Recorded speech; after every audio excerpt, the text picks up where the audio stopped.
नहीं भरे और ये पूरे इलेक्शन चंदे मांग मांग के हमने किया है, तो इंशाल्लाह ये मैं लाइसेंस के पैसे भी भर दूंगी, तो फिर आपके साथ अदालतों में ही नजर आऊंगी अगर पार्लियामेंट के अंदर नहीं छोड़ा, जो हालात इसी तरह लग रहे हैं।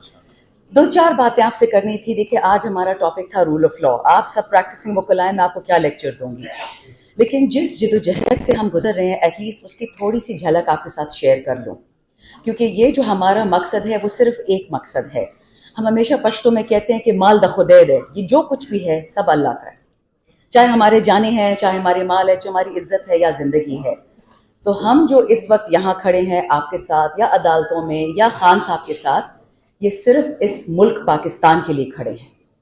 हमारे इससे बड़ा कोई मतलब नहीं है। अल्हम्दुलिल्लाह इस मेज पे आपकी जो फ्रंट रोज हैं, ये सारे लोग साहिब निसाब हैं, इनके घर हैं, इनका पैसा है, इनकी इज्जतें, इनकी औलादें हैं। हमारे खान साहब की तरह अल्लाह ने इनको नवाजा हुआ है।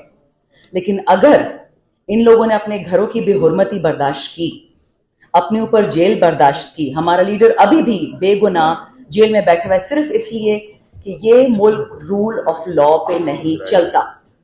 रूल ऑफ लॉ क्या है? खान साहब ने आसान बोल दिया था, दो नहीं एक पाकिस्तान। मालदार के लिए अलग कानून, माइक बंद हो गया, चलो खैर मैं वैसे ऊंचा बोलती हूँ, गरीब के लिए दूसरा कानून। ये नहीं हो सकता। मैं जब जेल गई थी अडियाला, इसको तो अब तकरीबन 6-7 महीने हो गए, तो पहला दूसरा दिन जब गुजर गया तो मैंने पूछा किसी से कि यहाँ पे और कोई साहिब निसाब खवातीन है, कोई पढ़े लिखे लोग, कोई मतलब जिनको हम जानते हो ना, जिनके साथ भले पड़े हो।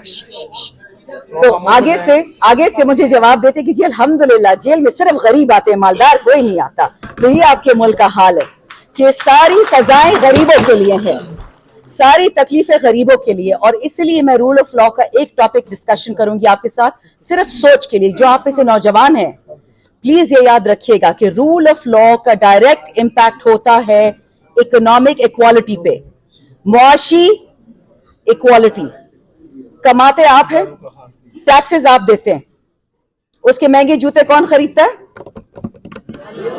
Thank you very much. एक और भी है, वो भी खरीदता है। इशू ये है कि 76 साल आम पाकिस्तानी, मैं और आप सब टैक्स पेयर हैं, हम कमाते हैं और हम खिलाते हैं, लेकिन जिसको खिला रहे हैं वो पैसे बाहर लेके जा रहे हैं। चलो ठीक है, बाहर लेके इन्वेस्ट कर दिया, इन्वेस्ट भी नहीं किया, अपने लिए घर खरीद लिए।